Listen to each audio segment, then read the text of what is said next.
All right, so my talk today is going to be on the topic of the prepared household. FLINT has, as I've said from the start, it's been intended to provide practical wisdom to young men, that is, to give you very tangible, down-to-earth applications of a Christian worldview as it touches down in the realms of men's responsibilities. And so as I set out to summarize some extremely earthly considerations for protecting you and your current or future family's well-being in the face of hardship and danger, I think it's necessary to provide at least a brief biblical basis for why men should plan wisely for the future in this way. There's a danger within evangelical culture of pietism, which we can define as an attitude that is so concerned about purely spiritual matters that it lands in a ditch where physical, material things are overshadowed and even denigrated. The body is neglected or despised as a base, carnal, evil thing that we would like to be rid of when we all fly away to heaven someday, by and by. And this is not what Christianity teaches, but it's a form of Platonism or Gnosticism. Likewise, earthly wealth and success in business is also seen as having little value in the light of eternity, if not disparaged outright to the pietist. These kind of attitudes towards the physical creation are largely encouraged by certain pessimistic eschatologies and lazy reading of Scripture. After all, they say, didn't Jesus say that the love of money is the root of all kinds of evil, that it's hard for a rich man to enter heaven, that the earth will be burned with fire, that treasure is in heaven, that the man who planned to build bigger storehouses was a fool because his life would be taken from him that night? Yes, Jesus said these things, and we must wrestle with them. But Jesus taught continually about money and told parables about the things of earth and stewardship of resources and agriculture. After all, he made the very tangible earth and called it good. And this Jesus, who was no mere pietist, took on flesh, died on the cross, and rose again from the grave, taking on a better flesh once more. At the core of Christianity is the fact and promise of resurrection, and not just for Jesus, but also for us and for the whole of creation. So, in other words, stuff matters to God because it will endure in some way. And we are to steward our stuff well and provision and protect our family with the stuff we can make and acquire. God is extremely pro-private property. The moral law of God can be understood as an explication of what's mine and what's yours, what belongs to God and what belongs to your neighbor. And this creates massive personal liberty for all when we understand these simple principles. Even a child can understand the Ten Commandments and how they teach us to love both God and neighbor by honoring the boundaries of property. A man has a duty to defend and provide for his own people first and foremost before running off to try to save the life of strangers. 1 Timothy 5:8 says, "But if anyone does not provide for his own, and especially for those of his household, he has denied the faith and is worse than an unbeliever." And then Proverbs teaches us to look to the industriousness of the humble ant. "Go to the ant, O sluggard, consider her ways and be wise. Without having any chief, officer, or ruler, she prepares her bread in summer and gathers her food in harvest." It would be, if we would be ready for our families to endure the winters of life, we must be diligent to labor in the fields when the sun is shining and when there is abundance. And when the harvest comes, we enjoy the fruits of our labor, but also lay up resources for the day of adversity. So part of being prepared is the wise storing up of things of value, whether that be things we can eat or tools to earn money with or money itself as examples of resources. The other crucial part of preparedness, and probably the harder one to obtain, is wisdom and knowledge and skill sets and the mindset to know what to do both in good times and in hard times. So by wisdom, a house is built, and by understanding, it is established. By knowledge, the rooms are filled with all precious and pleasant riches. These verses can be understood as a metaphor that in order to establish a dwelling place and legacy for your people, one must possess wisdom and understanding. And like the author King Solomon, God has richly blessed him with earthly wealth as a bonus, even though his humble request in his youth was that God would grant him wisdom. It is an obvious good to have a secure place to live, that it would be safe, warm, and dry, and well appointed with comforts, and even things of beauty. Now, the pietist might find reason to naysay that statement, but God does not prescribe a life of poverty, asceticism, and harsh treatment of the body as the foundation of a more holy life, as some Old Testament prophets excluded who were called to certain very rigorous practices in their prophetic work. But that's the exception, not the rule. It is good to have a place to call your own and to take responsibility over, in which you can establish your own family routines, rhythms, celebrations, and hospitality. It is even better to turn that dwelling place into a place of production and industry, where the family can grow and make things together and thrive. So in short, do you know how to do things? Do you know how to build things? How to repair things? Do you have hard skills that can earn you money if, for instance, you lost your job, which is based on sitting in front of a computer all day? Can you do basic human tasks like lighting a fire, cooking a meal from raw ingredients, acquiring clean water, and figuring out a way to deal with human waste if you don't have a functional toilet? All these things can be taught for the motivated learner, but they also must be practiced occasionally to find out if you actually know them. Our modern cushy conveniences have made us soft and functionally retarded in our ability to survive hardship. I'm going to spend the remainder of my time looking at this topic of household preparedness from the assumption of emergency situations, or at least we may say the adversity or hardship that comes upon your household in particular. Now, we may think of natural disasters as broad-scale emergencies, like the flooding in the Smoky Mountains last fall, or if the electrical grid suddenly goes down, or a pandemic. Now, these are regional to national to global disasters, but sometimes disaster just strikes your house. It could be something like an oak tree just falls through your roof, or your basement floods. But it could also be that you are the sole breadwinner of your family and you just lost your job due to downsizing, or you fell off a ladder and broke your back, or your wife gets cancer. Now, these kind of things are actually much more common and potentially devastating to an individual family. So there's this principle that the scarier and more global in scale a threat may be, the less likely it is actually to happen in our lifetime. Things like a big meteor striking the Earth, or a nuclear war, or a coronal mass ejection from the sun that wipes out the entire electrical grid, these would have life-altering impacts for every single person on this planet.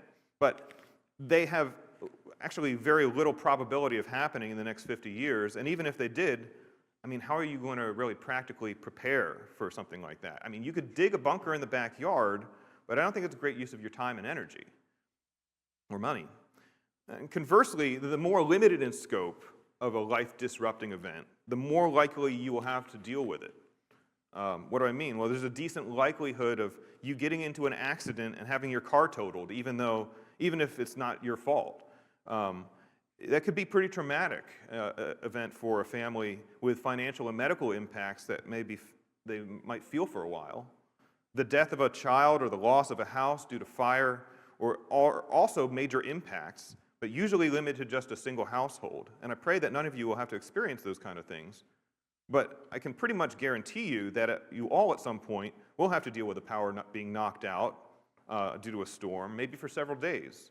You will all have to deal with the water being shut off in your house, or being stranded on the side of the road with a car that just stopped, or having to deal with a sick or injured child while away on vacation, or needing to provide shelter for a friend or family member in their own emergency. Are you prepared with the tools and knowledge to manfully deal with each of these more mundane situations and give the peace of mind that your family members, your wife and your children need from you?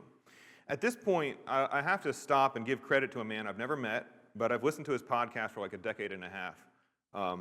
He's not a Christian, but I've benefited enormously from a guy named Jack Spirko and the Survival Podcast. Jack Spirko, he's currently in Texas. He grew up right around here in the Minersville, Pottsville area. He's been hosting this podcast on modern survivalism for, I believe, over 15 years. And I say this with a big caveat. If you're a new Christian, if you're immature in your faith, I don't necessarily recommend his podcast, and it's not just because he uses some pretty colorful language at times, but he does.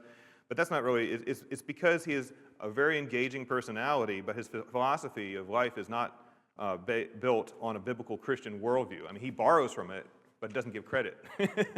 And he gets many things very right, actually surprisingly so, but he's also dead wrong on some other things. And so if you just listen to a person like that, you just have to have a real strong discernment to sift the wheat from the chaff. Just like you would if you listen to guys like Joe Rogan or Alex Jones or anyone banging the Christian nationalism drum lately. I think I digress. Just use discernment. Jack Spirko's stated mission on his podcast on modern survivalism is this: to help you live a better life if times get tough or even if they don't. This is key. Being prepared isn't just going to help you in your household if you're in the midst of a local emergency, though it will, but also on an ordinary day, when you need to, just like a couple new batteries for a toy, or you don't want to run out to the grocery store to get groceries for the night, or you realize like when you came home your gas tank's on fumes and you forgot to hit the gas station on the way home. So what are you going to do? You're on fumes.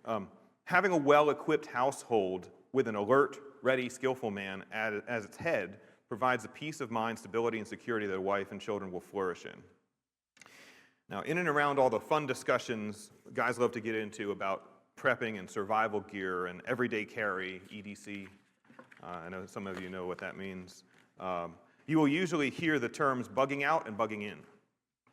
So to bug out is to leave your home, to get off the X if you can't stay in your house because of rioting or wildfire or flooding or a chemical spill from a train or because a tornado just ripped your roof off.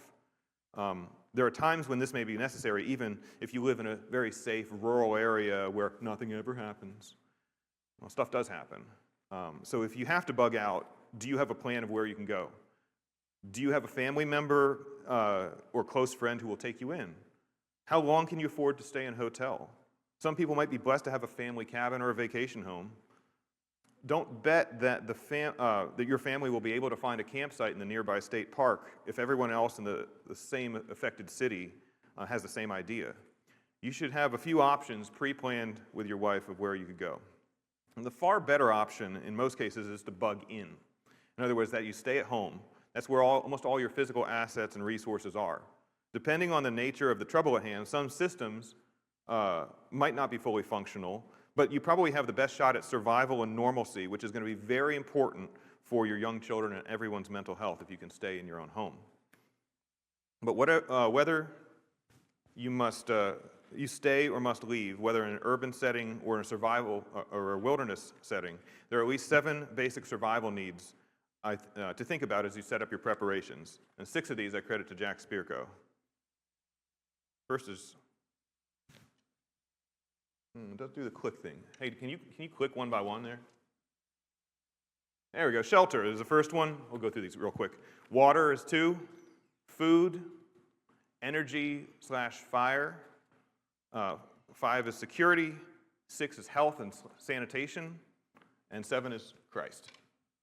Okay, and then to round it out, I said 7, but to a nice even 10, we can't talk about all these, but we might consider the following bonus categories for modern survival, and they're not always life and death essentials. So then we have 8 is community. You can survive by yourself, but it's better with community. Communications, and then 10 would be transportation or navigation considerations there. Each of these categories has its own set of tools associated with it, which as a guy, I think is the fun part.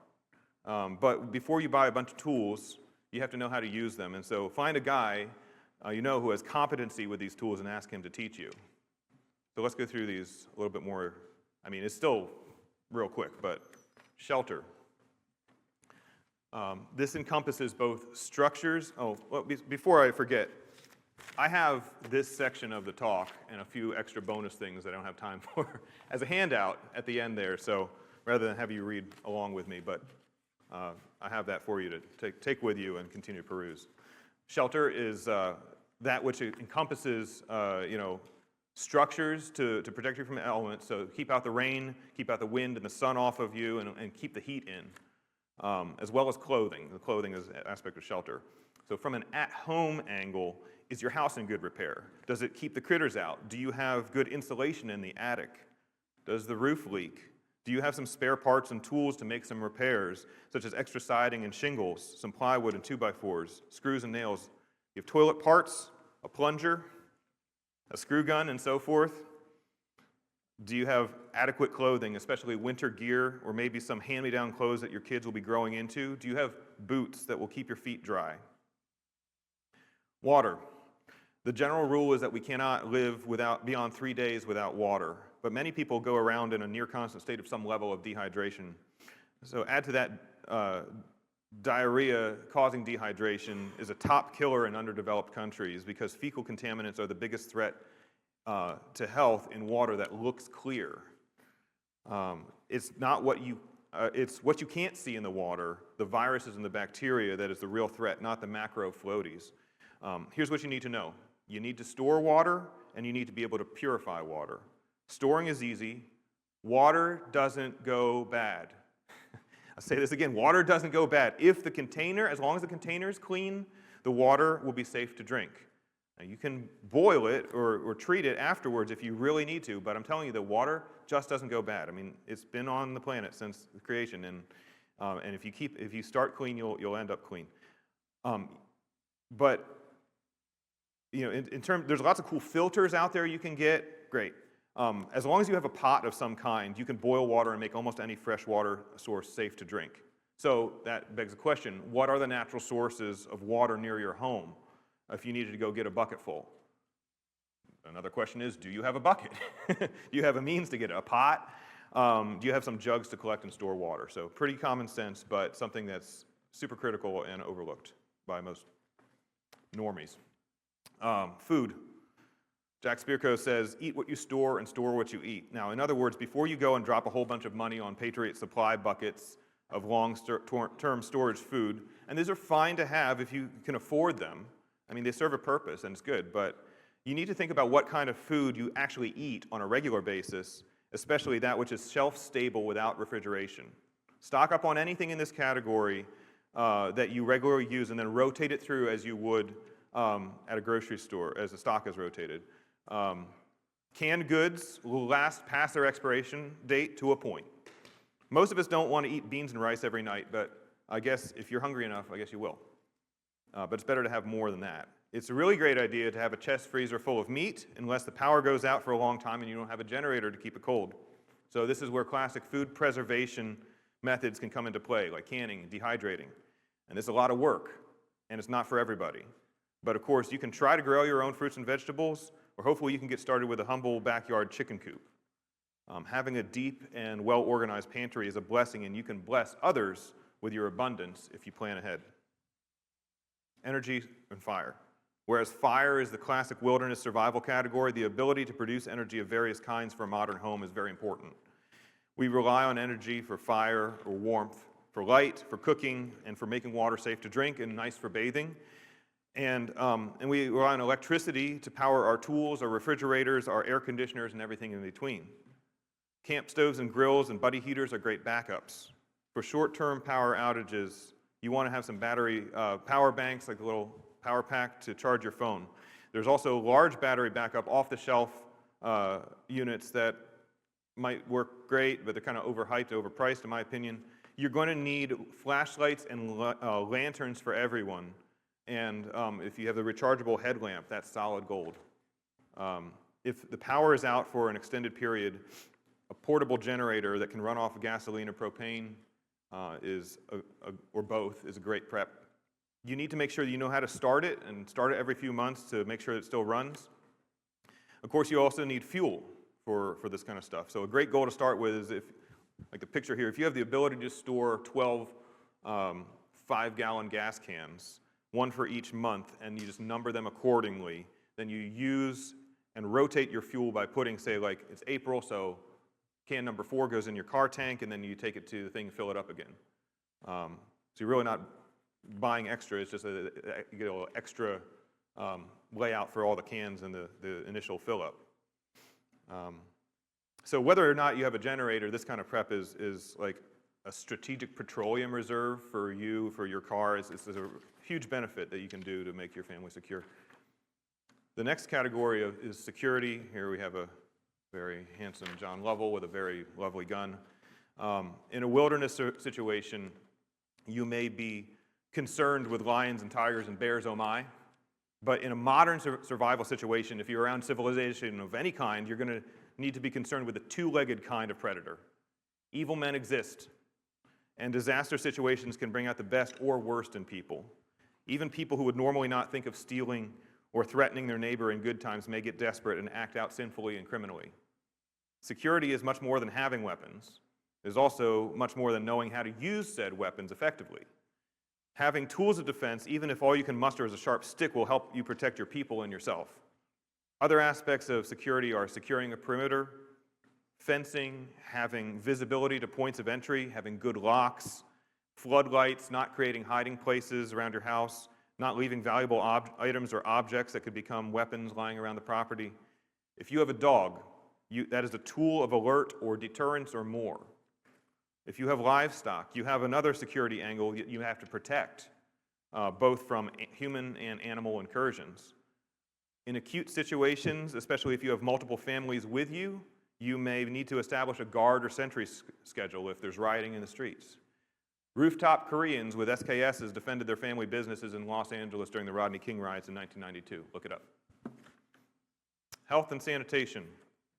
Whether in a catastrophe or just everyday life, being prepared with some first aid and CPR knowledge, as well as several well-stocked first aid kits in your home, car, and backpack is something every man, woman, and child can do to be a blessing to others, to each other, as well as a stranger.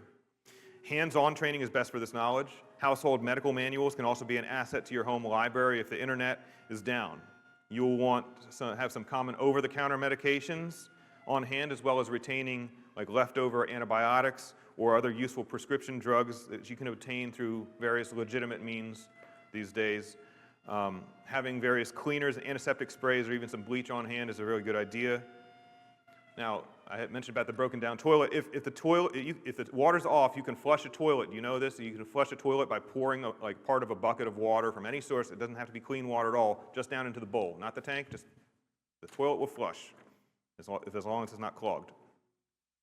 And if that's not an option, I mean, you're going to need to come up with some kind of latrine. It could be with disposable bags on like a bucket loo, or you're going to have to go out and dig a privy away from water sources, like in the backyard. Waste disposal is a real factor to prevent disease, so don't sleep on that. And then finally, Christ. Because without Christ, you'll never make it out alive. I'm saying this about life of the eternal variety. Knowing your Lord and Maker intimately and trusting Him with every breath is the basis for the goodness of life, because there's no life apart from Him. Those outside of Christ only have a fearful expectation of judgment and then hell. But when you understand the sovereignty of God and that He is for you, and that you can come to Him in prayer without any special words, but just in reverent fear, God will carry you through every hardship and trial. Everyone will taste death. But for the Christian, to live is Christ and to die is gain. And God puts others in our lives. In Christ we have community with others. We have a common basis in Christ for truth, for justice, for understanding. And God puts others in our lives to shape us, to sanctify us, and so that we in turn can care for them. How do we prepare for Christ then?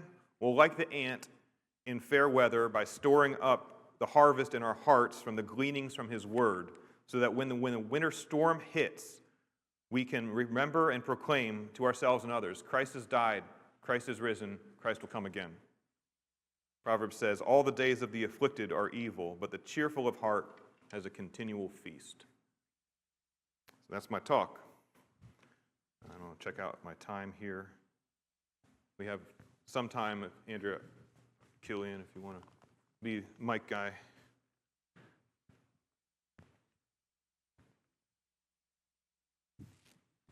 Any questions? So basic, I think I might have actually heard that episode by that dude on the rotating gas cans thing. I probably sent that to you. Maybe you did, yeah. Yeah. Does gasoline actually go bad? It does. Okay. Yeah. So, but generally, gasoline can go about a year still good. You go much beyond that, I mean, take your chances. There's a lot of ethanol in gas, so it's more expensive to store ethanol-free gas, but the hack is this. If you rotate your gas, you should be good, like I said.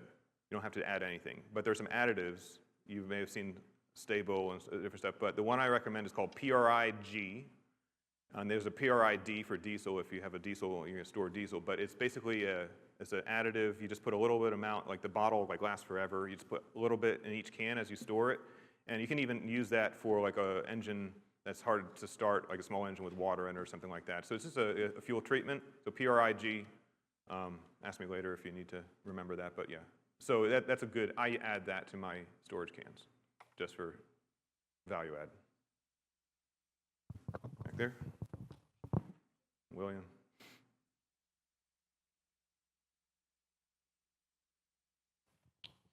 So how much would you budget for survival for your family? There is absolutely, I have no rule of thumb, to be honest.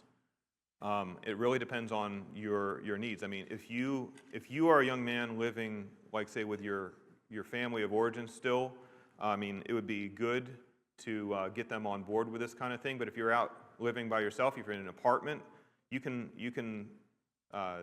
might be stockpiling some things for your use or whatever. It may be somebody else's house, or do what you can in the apartment, or maybe have a storage unit or something like that. It's harder in say an apartment. It's better if you have, even if you rent a house, you can still do a lot with that.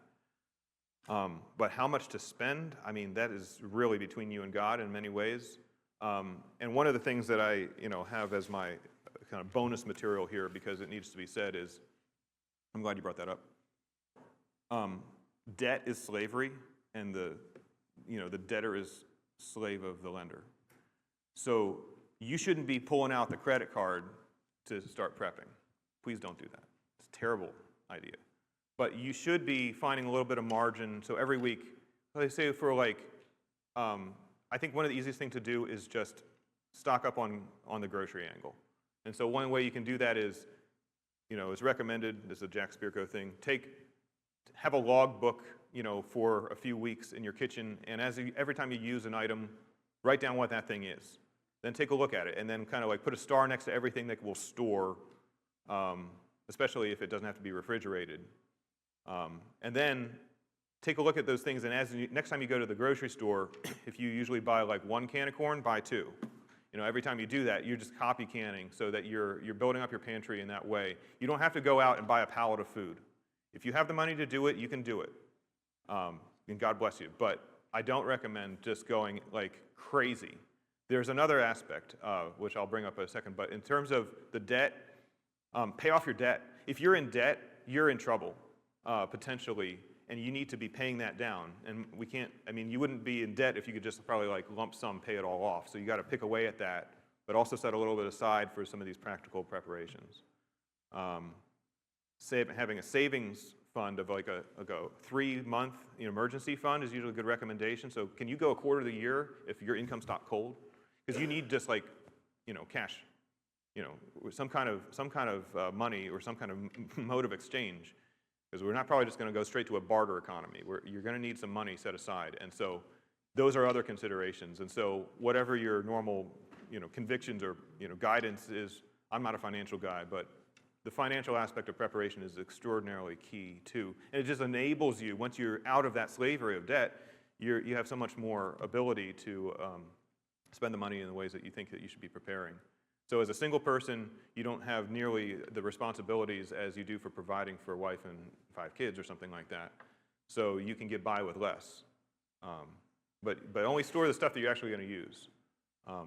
If you've got all your needs taken care of, you can like load up on other things that you think might be barterable in a society's collapse kind of situation. What can you trade? It might be valuable, and there's a place to think about that, but that's a little bit further down the road. But the one thing I just wanted to finish out with here, and I'm looking at my time, final thought for now, please ask more questions later on, or talk to me at lunch. If you're married or will be married, and you start to do this, you may have a reluctant spouse, and there is a kind of a feminine push towards minimalism a lot of times, because people people saw a Graham's house and it was cluttered and they want to look, their house to look more like the Graham, like Instagram. And so they want this very clean, polished, nothing's else. And I'm not saying have a cluttered house. Definitely not saying be a hoarder. I'm saying you have to be sensitive and navigate this kind of thing, and don't spend all your family's fortune on pallets of food for the garage. You're going to have to, I'm not saying be sneaky about it, but you're going to have to get her on board, and you have to be gentle and patient with that. And one way you can do that is to gently remind her, 2020, what a godsend. COVID, you couldn't get a pack of Charmin. So if she remembers that, you might remind her of that and buy some extra toilet paper and start there with the toilet paper thing. Does that make sense? So I hope that is somewhat helpful, and I hope you write in some more questions